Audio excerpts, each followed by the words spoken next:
Today's guest is the one, the only Michele Bell, a powerhouse voice in the promotional products industry and Senior Vice President of Content and Global Alliances at ASI.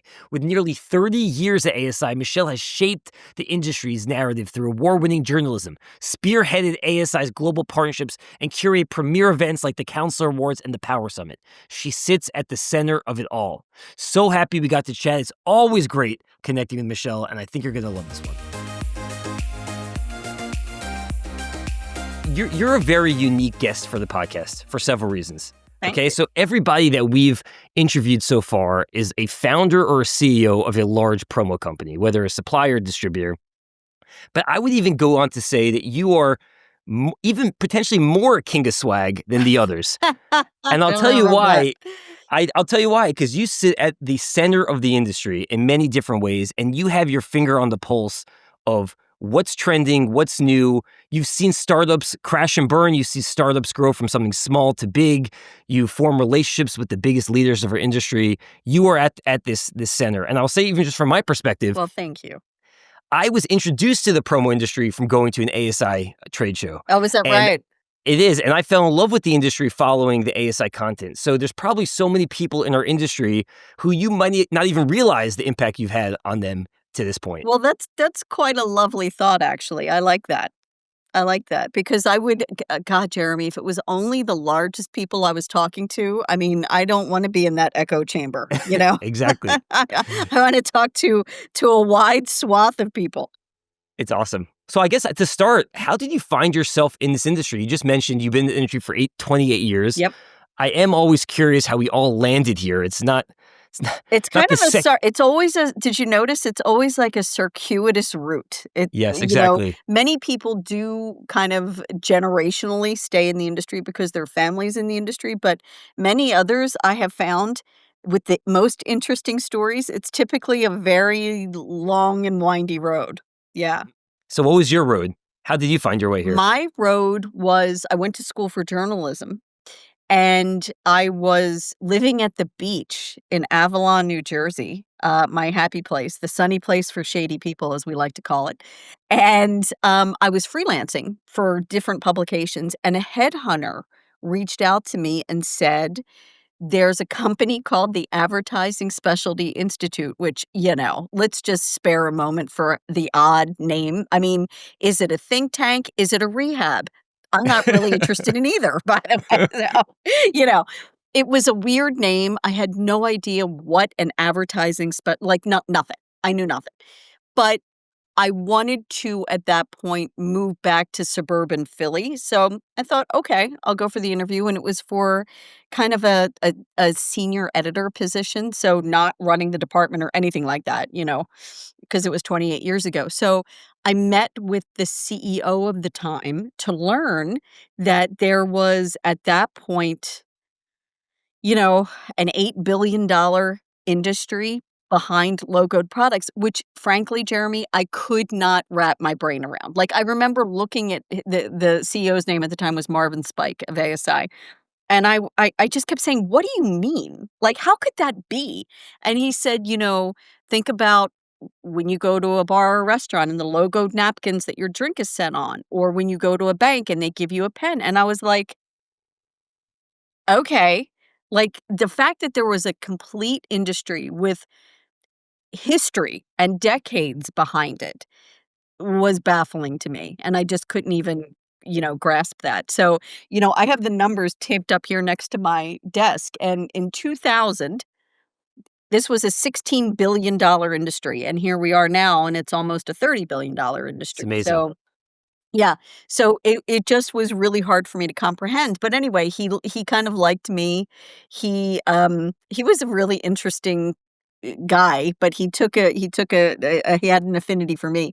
So he hired me as a senior editor, and here I am. And it just kind of was like, I was young, and everything that they're like, do you want to go to this regional event and cover it? I'll go.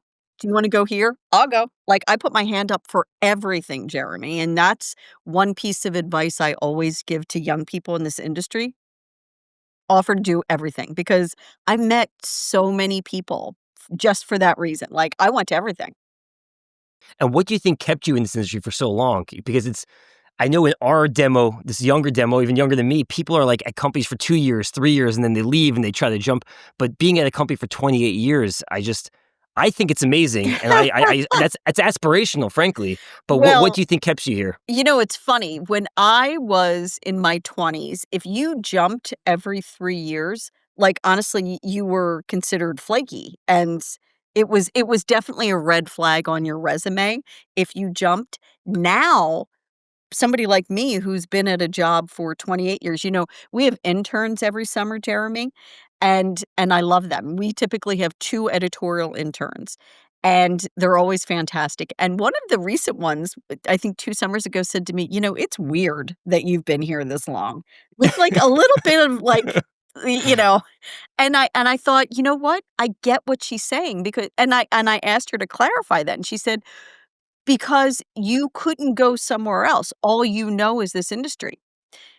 She's not wrong. I could push back and say, "Well, ultimately what I know is journalism and I can write anywhere." You can write anywhere if you're a journalist, but I took her point because what she meant was, having spent almost 3 decades in one industry at one company, I have, for all intents and purposes, kind of boxed myself in here, and I understand why younger people jump now every 3 to 5 years. That stigma isn't there anymore, and I always remember a young sales rep. His name's Josh Abrahami, not so young anymore, but, he started as an intern with Nadell, which is one of the biggest distributors in the industry, and he said, "I was the typical intern. I was eating ramen noodles, and I was poor, and I had nothing, and all of my friends were going into private equity, and they were like, what are you doing selling pens?" Because it doesn't sound like a sexy industry.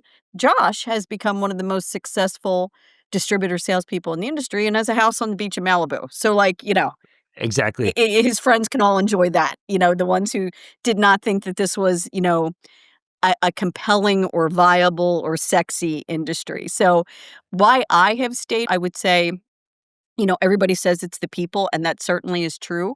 I think for me, it's the journalism side too. I've also been able to create and work with really talented journalists and do really good journalism. My passion has always been personality profiles, like Vanity Fair profiles and things like that. So I love writing those. It seems to me I wrote one about you one time a few You years ago. did. You did.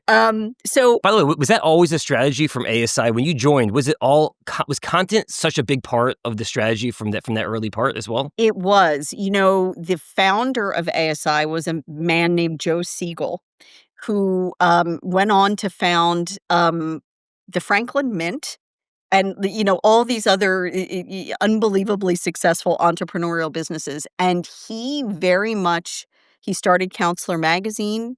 He believed in journalism. The Cohn family, who bought ASI in 1962, also a stalwart commitment to journalism and being a news division of the industry, the voice of the industry. Where I got really lucky, Jeremy, Tim Andrews, it's not often you have a CEO with a journalism background. So he gets it. And he very much has always kind of, like me, operated from journalism, operates independently. I don't pay attention to who spends what with ASI. That does not dictate our coverage. We've given awards to people who spend nothing with ASI. We cover people who spend nothing with ASI. From a journalism standpoint, I don't care. Do not care who's spending what. It's such an interesting place that ASI plays because you're part journalism, and I like to think of you guys as like the Wall Street Journal of the promo industry, Well, that's but very nice. but you also have trade shows, which is Yes. a big part of it, and you have search engine and sourcing, and you Yep. have your e-commerce solution. So how do you think of what ASI is? If you had to describe what ASI is to somebody new to the industry, how would you explain it?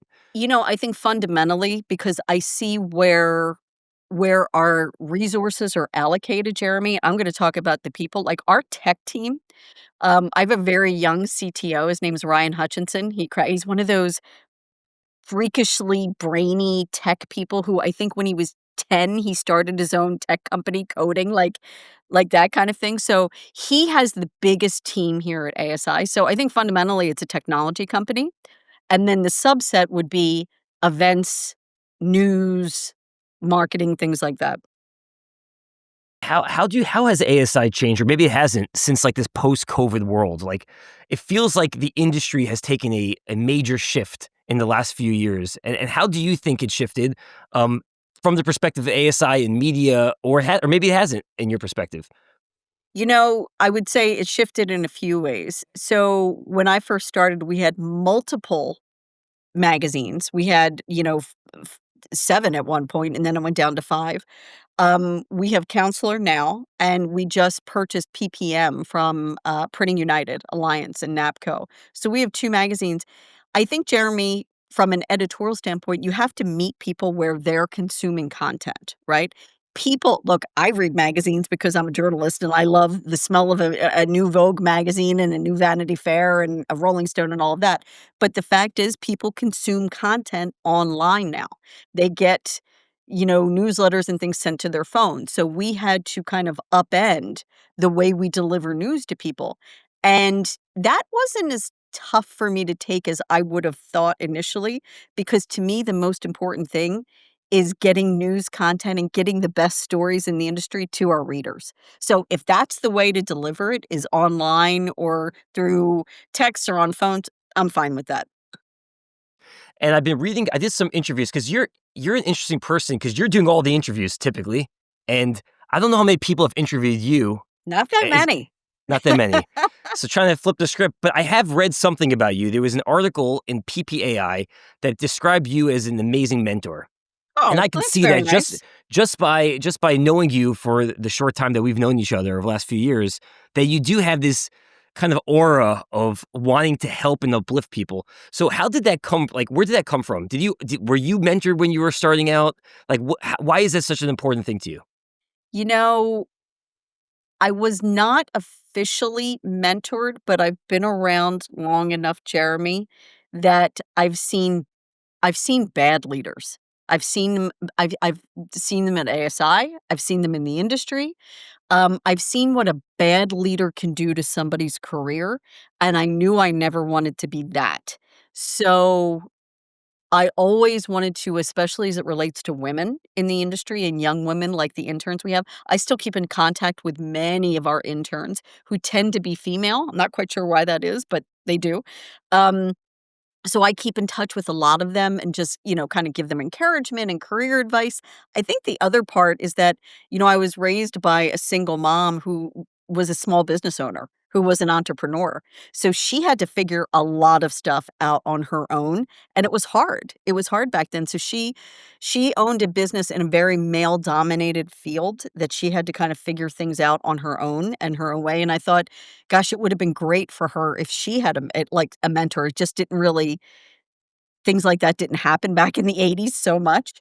So I knew that I wanted to do things differently, and I think just instinctively knew that with help and with guidance and support, it's just easier. The path is just easier and better and more just not as challenging, not as exhausting, you know? And you've seen, being in the industry for this long, different leadership styles. You said some bad leaders, some good leaders. Mhm. What do you think makes a good leader? I mean, you've interviewed them, you're friends with them. Like, when you look at our industry and you see the people that, whether they've started small and they've grown a big business or they've taken over, what do you think separates leadership? Brutal honesty, but not being an asshole. So I remember there was one CEO in this industry who very proudly told me that he liked to manage by the mushroom principle. Do you know what that Mhm. is? Because I Never didn't. heard of it. Nope, don't know that. Keep them in the dark and feed them shit. And consequently, surprising to no one, Jeremy, a lot of people on his team jump ship. I think people will rise to the occasion, and it never ceases to surprise me how people will rally and help a cause if you are honest with them about what is going on, what the problem is, what the goal is. They will instinctively wanna jump in and help. It's when people get sketchy and, try to be sneaky about things, everything goes off the rails. So I have found, I have seen time and time again, both in the industry here at ASI, if you are forthright with people about a situation, what is happening, they can deal. I think people underestimate the resiliency of team members and staff people. People in business, they're not dumb. They know the situation. If you lay out the parameters and what's happening, they'll rise to the occasion. 10 times out of 10, I think. And are there any stories, 28 years, you've probably seen startups that become big companies in the industry, or people who have started, maybe even mentioned the guy before who started off as like a small salesperson, wasn't sure Oh, about Josh this industry, Abrahami. just Abrahami. Are there any stories that like you could remember, you think of a person who really started off as like a newbie that really, ascended and became this super successful person? Sure. I mean, my gosh, many. I can think of people like that. Um, I can think, your friend of mine, Michael Bernstein, leaps to mind. His dad was one of the founding partners of Leeds, but he kind of rose through the ranks to become the CEO of Polyconcept, which is, $1 billion, global company. By I think sheer force of will and talent and sass and all of that. Another one that I think is super interesting, and I did write a profile on him, is Sharon Eyal, who founded with his family ETS Express, ironically then purchased in 2019 by Polyconcept. But Sharon, as I wrote about him, so I'm not telling tales out of school, never graduated high school. He dropped out of high school when he was 16. So here's a guy who, is working in his dad's very small factory, printing ashtrays for 10 cents a piece because they had emigrated from Israel, right? He barely spoke the language when he got here. Learned English. He's printing these ashtrays, working in the factory at 16. He didn't want to be in high school and grew ETS to be a multi-million dollar company and the premier drinkware company that then, of course, was purchased by Polyconcept, due primarily because of his relationship with Michael Bernstein. It all comes full circle. See? But like, I'll take somebody's story like a Sharon's because that is fascinating to me. That is really fascinating. Like, how do you go from not graduating high school, not speaking the language, to building a company that was, I believe, 140 million when he sold it in 2019? You know, um, I think that's a CJ Schmidt from Hit, right? Like, now there's somebody with a completely different story who was the scion of a huge company, but, had some growing pains by his own admission. He was like, a spoiled kid in college and he loved to party and, has really buckled down. And his dad passed away quite a few years ago, and he has built Hit into something really really interesting, and he's married now with 4 young kids and fully and readily admits that, he had some challenges to overcome. I like to say that he for a while there, Jeremy, CJ Schmidt was living and breathing an episode of Entourage with champagne bubbles and party foam, and he I mean, look what he has done with it. He is within spitting distance of being the largest hard goods supplier in this industry. It's amazing. And did you know CJ before he became the CEO of Hit? I did. I've known CJ. Oh, I knew him when his dad was still with us for sure. So, I would have met CJ when he was in his 20s, It's mid-20s. amazing. So you really seen people grow from small to really big and overcoming obstacles, and it's really powerful. And you mentioned Sharon. I love Sharon. Sharon was actually an investor. Oh, is that right? It's amazing story. I'm so fascinated. It's such a eclectic industry because I come from the promo distributor side, and that's all I knew really. And now you're hearing all these stories of the suppliers and the buying groups, and there's all these different like intricate paths that you can make money and be successful in this industry. It just feels like anything's possible in this industry. I think I think it's so true because, you look at people, many of them, don't have MBAs and that they're just really, really hard workers. And, Josh Abrahami, again, eating his ramen noodles, and really had to hustle. And now he's I would say, Jeremy, he's got to be in the top 5 producers in the industry, and really has seen amazing success to his credit. And what company does he work for now? Nadell. Nadell.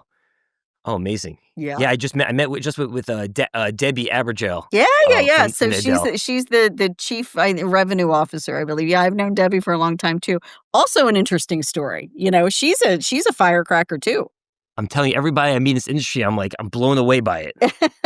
It's pretty awesome. Well, you have a very good sense of you're very curious about the industry, which Yes. you're like me. Like, I love hearing to this day, I love hearing people's stories. I do too. And honestly, it excites me. And it's like, why are you doing this podcast? The podcast for me is, I love it. I love meeting new people. I love hearing people's stories. I love seeing people at the top of their industry and how they got there, the path to get there. Yep. And it always comes down to this curiosity. I feel like most people that you speak to who are, rise the rankings have that like innate curiosity of wanting to learn, wanting to get better, not wanting to be, stuck at status quo. Oh, for sure. In the beginning, Jeremy, when you said I talked to all the big guys, um, yes, but it's they have a very different perspective. So every quarter, I have dinner with these 2 women who I met when I was brand new. They're local here to suburban Philadelphia, and they each own a distributorship, very, very small. Like, honestly, what the bulk of this industry is. They work out of their homes, they have a distributorship, and I met them going to our local regional promo association here in suburban Philadelphia, like 28 years ago when I first started. And I have tried to have dinner with them once a quarter because not only are they great ladies, but it is fascinating for me to talk to them because when I ask them things like, "So, are your clients," and their clients, Jeremy, just to level set, would be like the local florist, the local gas station. Like these guys, they're not dealing with Fortune 100s, Fortune 500s. And I'll ask them, "So, ladies, does it resonate with your clients that you're both women-owned businesses? Are you being asked for ESG certificate?" They look at me like I tell them witches exist, honestly. Like I'm a crazy person. They're like, "What are you talking about? Our clients just want their pens and mugs," which is a very different experience than the people from the biggest companies in the industry that I speak to. But I love talking to them because it reminds me they are the bulk of this industry. It's not the top 40s. What is the percentage breakdown? Just curious, like how much do the smaller players make up of this industry? Yeah. So of the 22,000 distributors that are members of ASI, I'm going to bet, Jeremy, that like 95% of them do less Wow. than $1 million a year. Wow. Oh, yeah. And then by far, like, probably do less than 500,000. This is an industry of small business owners. It's the people who work out of their homes, or maybe they have a small office front with 1 or 2 people. And that is the bulk of this industry. I remember years ago, I dug into it, and on the distributor side, it actually skews towards women when you get to that level, the $1 million and down. And I thought about it and I dug into it. You know why? Why is that? Because the schedule affords them such flexibility. They can get their kids off the school bus. They can take their kids to school. It's the flexibility of running a business and having a family. That's why it was so compelling for women.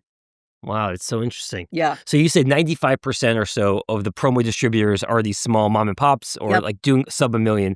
How much revenue of the 25, 30 billion would you equate that to? Well, let me flip it this way. Of the 26.6 billion right now in the industry, of the 2025 distributor top 40 list, which we haven't released yet, 38% of that 26.6 billion is coming from those 40. Oh, wow. Okay. Yeah. Okay. So it's probably what, like 15 billion to 17 billion that are the 95% of the distributors. Yeah. Wow, that's amazing. So it's the majority of sales as well. It's not just the majority of distributors. It's also the majority of sales are the local players or It like the is. smaller players. It is. Look, and there are different, there's that bucket in between where it's like, the 5 to 30 million, they do obviously a decent amount, but this is an industry of entrepreneurial small business owners. And when you think about, what fuels America, it's that exactly. And I grew up, my mom was like that, so I get it. And I find their stories fascinating. I do too. I love that. I guess to take into the future, the world is changing at a rapid pace. It's kind of dizzying, all the new things that are coming out. How do you see the industry shifting? And this is a kind of a broad question. It's the industry is made up of local salespeople, the smaller distributors, some big players. You said 38 to 40% of the industry is the four imprints, the custom inks of the world that are doing that. How do you think the industry will shift over the next 5 years? I think I see it now, Jeremy, and I think that it's only gonna ramp up.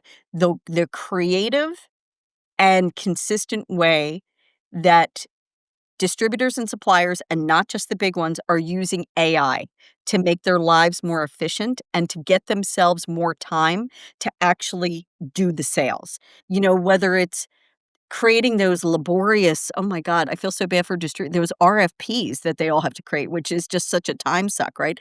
Whether it's that or creating a proposal or crafting emails or crafting all of that can be done so quickly and easily with AI.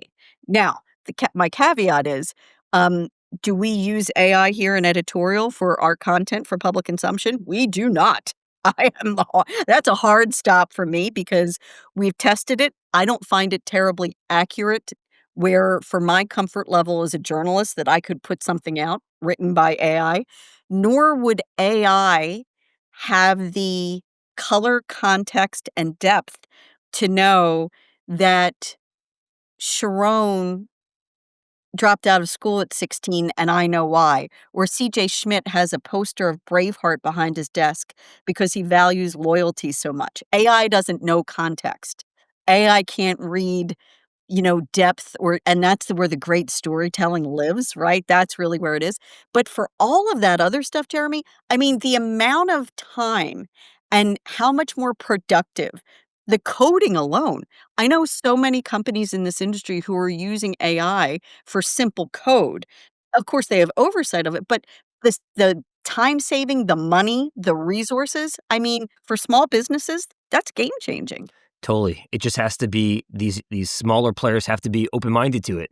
Because I know from my experience talking to a lot of these smaller players, sometimes it gets hard for them to see the writing on the wall and realize they have to adopt new technologies because they've been doing it one way for so long. So it has to be get them to be more open-minded and realize things are changing and they should jump along. They should jump along the train while things are moving. It's funny, I was just in Africa to do a presentation to a supplier there called Amrod, and they are by far the largest promo supplier in Africa and South Africa. They're based in Johannesburg. And there is no ASI or association in Africa or South Africa, so they have no trade shows there, they have no data, they have no news entity, they have nothing, right?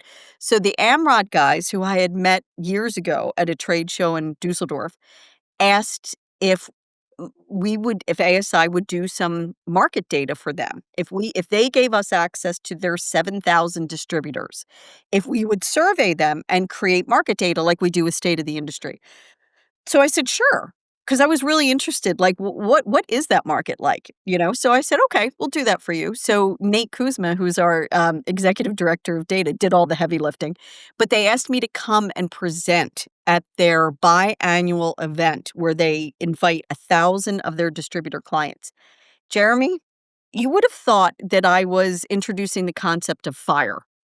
They were just like, they've never had their own data, and when I compared some of the data to US data, for example, I was able to tell them that 10 years ago, 5% of distributors had company stores. That number is now near 50%.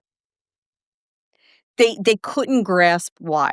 When I told them that education is our largest market with, almost $4 billion, they couldn't, they were like, How? Why? Who is buying that?" And I said, you have to remember that when when a freshman goes to college, the average amount that their parents spend on gear and hats and hoodies is between $800 and $1,000. could not grasp. And I had to remind myself it's because for sure in South Africa, 55% of the population lives below the poverty rate. You're talking about not even apples to oranges, like apples to kumquats, So it was fascinating not only for me to give them their own data. For example, mining is a big industry there for promotional products, which is obviously that wouldn't be here in the US, right? So very, very different. Some similarities, apparel and drinkware, still popular there, like it is here. But it was eye-opening for them and for sure for me to see how they reacted to what happens in the US and our biggest markets, our biggest products, they cannot grasp that we have people on the top 40 list doing over $1 billion in sales. It's Cannot crazy. grasp. And so ASI is not involved in the overseas world, but you are part of, I think I've read something, a Promo Alliance, where you're connected to other, the UK market and the German market. So How ASI, I mean, that's really so it's ASI, PSI in Europe, and Sourcing City in the UK is in totality Promo Alliance. Promo Alliance? And that was formed in 2011. I really didn't have involvement with it then, but I'm kind of the ASI representative for it now. So, yeah, I go to a lot of the shows overseas, Jeremy, to cover those markets because, well, number one, I love being overseas and covering the markets and meeting the people in those markets. And I got to tell you, going to the European shows, the product trends there, we are very good in America at speed to market, at technology. When it comes to sustainability and product trends, I defy anyone to tell me that the French, the Spanish, and the Italians aren't the best at product design. I Wow. go to those shows and I see colors, textures, trends, materials that then will filter into the North American market in about 6 to 9 months. Wow, So, that's from a so interesting. trend standpoint, it's very helpful for me to be there. But the other reason I would say, especially since COVID, this industry has become so global in that not even the top 40, I would say, let's just say the top 200, their clients are becoming more global. So I've got people calling me all the time saying, "Hey, I've got a client who also has business in Istanbul. Do you know anyone there?" Well, yep, I do. Sure do, because I met them at a show last year in Lyon. I've got a client who also has business in Singapore. They don't want to lose the business, right, Jeremy? So it's easier for them to maybe reach out and try to find a promo distributor they can partner with.